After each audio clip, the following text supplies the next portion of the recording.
Sa mga nagtatanong kung legit ba yung apps na to, panoorin nyo guys.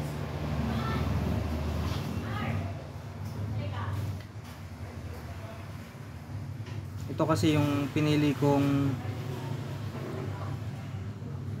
puhunan o investment, itong Job3. Ito po siya. So nagkakalaga po siya ng 11,500. Meron po tayong ginagawa dito sa araw-araw guys. Ito po yung tinatawag na daily task. So yung daily task ng Job3 is 25. Papakita ko sa inyo mamaya kung paano siya gagawin. So per task nyan guys, ayan nakalagay 14 pesos ang halaga. So ita times mo ang 14 sa 25, ang equivalent nyan sa loob ng isang araw is 350. Paano ba ginagawa? Paano ba yung ginagawa ko rito guys? Ito po yung task. Punta mo tayong task. Ito. Ayan. Ayan. Hindi pa ako nakapag-umpisa ng task. Ito na yung laman kasi ng yung balance ko ng kasi nag-invest pa ako dun sa wealth fund. Ito. Nagsimula pala ako dito nung November 4. November 18 na ngayon. Naka-withdraw na rin ako ng 2 beses dito. Papakita ko rin sa inyo mamaya.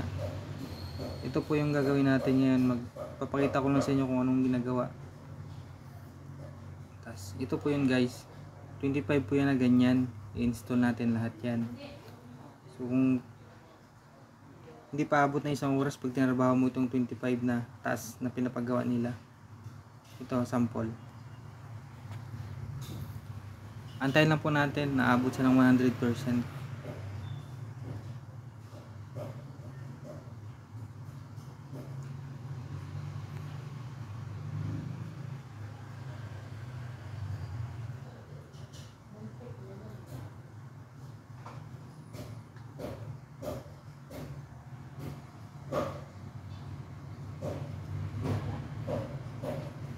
Ayun. So ibig sabihin guys, nakatas na tayo isa. So, pangalawang task. Ganun lang guys. Hindi pa aabot ng 30 minutes ang 25 tasks. Saglit lang gawin. Kailangan lang natin ng internet.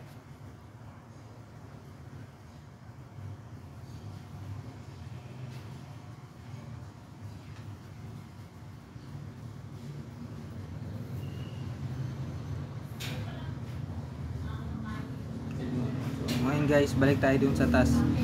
Hindi ko muna install to lahat o tatrabawin lahat ngayon kasi masyadong mahaba pa yung gagawin nating punta tayo ng task. So yan guys, hindi pa siya pumapasok. Processing pa siya pero tapos na siya na install. Guys, punta tayo sa withdrawal para malaman natin kung legit ba yung apps na to. Ito po guys, yung withdrawal niya. Ayan. Sa withdrawal guys, hindi mo withdraw lahat yung pera mo rito. Nakano lang po siya kung magkano ang dapat mong i-withdraw. Pag hindi ka umabot ng 900, ibig sabihin hanggang 250 ka lang. Dapat lagi siyang lampas o sakto sa amount na to pagdating sa withdrawal.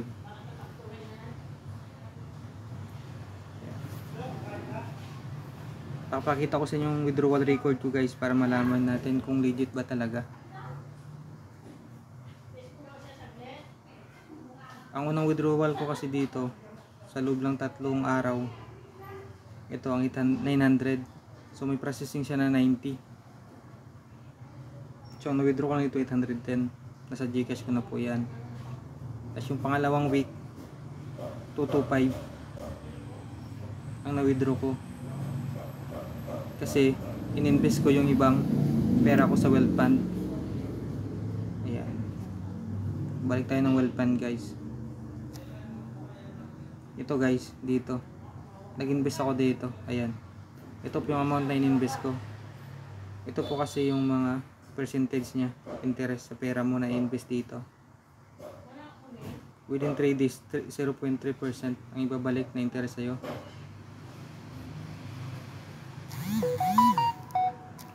Ang total amount, ayan na guys, oh. Ito na po yun guys, yung tinrabaho natin kanina, 14 pesos siya. Yung pangalawang task hindi po pumasok.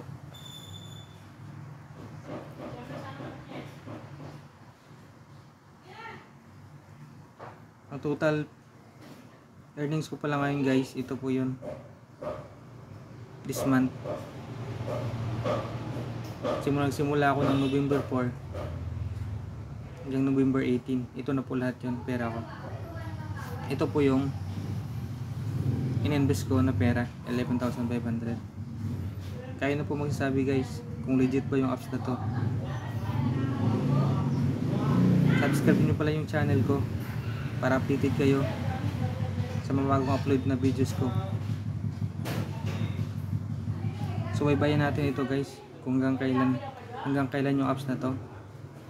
Nakakontrata nga pala ako dito, 1 year contract. Yan, nag-umpisa po ako noong November 4.